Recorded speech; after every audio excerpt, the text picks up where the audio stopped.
begini, kami melihat ini adalah kata baru, tidak ada di kamus besar bahasa Indonesia, ya. Jadi apapun juga bisa muncul, suatu generasi, bahasa gaul istilahnya. Mungkin nanti setelah kata itu ada blingging, ada pingkluk, atau apa saja, bisa saja. Nah, tergantung interpretasi masing-masing dan konteksnya diucapkan. Atau apapun juga kalau kemudian dikaitkan dengan menghujat, dengan kata-kata menghardik atau memaki dan sebagainya, maka bisa saja berkonotasi negatif. Jadi dalam hal ini, memang kalau sekarang ini sedang viral dan kemudian dikaitkan sebagai sesuatu negatif, memang sebaiknya kepada anak-anak tidak diucapkan kata-kata itu, supaya tidak menimbulkan konflik bagi mereka yang sudah terlanjur menganggap wah itu kata-kata itu kotor, memaki, atau sesuatu yang sangat negatif atau menyakiti hati begitu. Tetapi kalau ini seberapa jauh ini bisa dipidana dan sebagainya, mungkin ya harus konsultasi dengan ahli bahasa. Kalau tiba-tiba ada bahasa baru turun dari langit atau dari bulan, kemudian itu diinterpretasi negatif, ya bagaimana ini konteksnya? Gitu.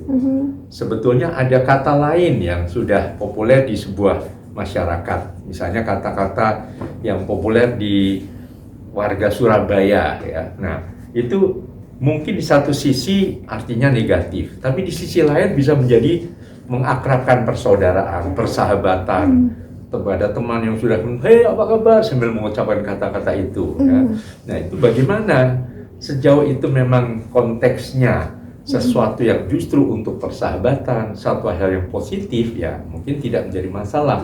Tapi kalau kemudian dipakai untuk penghinaan, memaki dan sebagainya, sebetulnya yang bermasalah bukan kata itu, tetapi ya suasana atau sikap yang penuh dengan penghinaan, permusuhan dan sebagainya.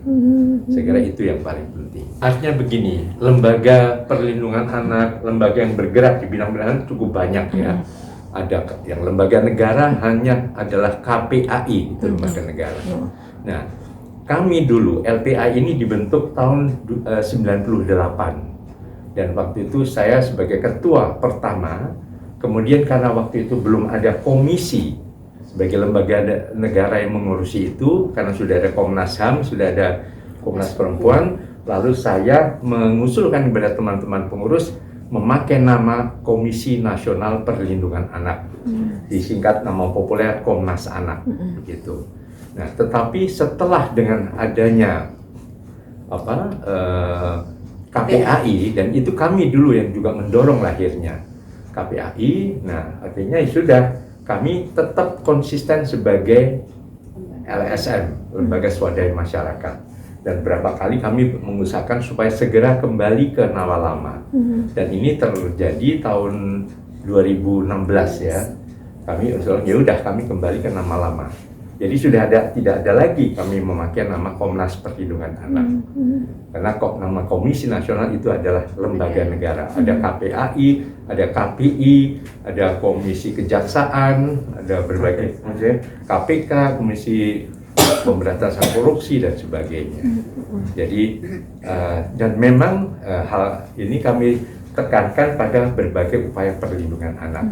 Jadi kalau ada istilah semacam itu, ya kami juga harus hati-hati menyikapi, tapi tidak langsung memberikan komentar-komentar segala macam, karena sebaiknya ini ya dikembalikan kepada masyarakat bahwa ini sesuatu yang baru. Kalau memang menimbulkan berbagai interpretasi, sebaiknya sementara tidak usah dipakai dulu. Saya kira itu aja. Jadi kalau ada dikaitkan dengan berbagai pemidanaan, itu lebih pada sikap atau cara. Kata apapun juga, kalau kemudian sikapnya penghinaan, menimbulkan sakit hati dari suatu kelompok, ya memang bisa saja mengarah ke sana.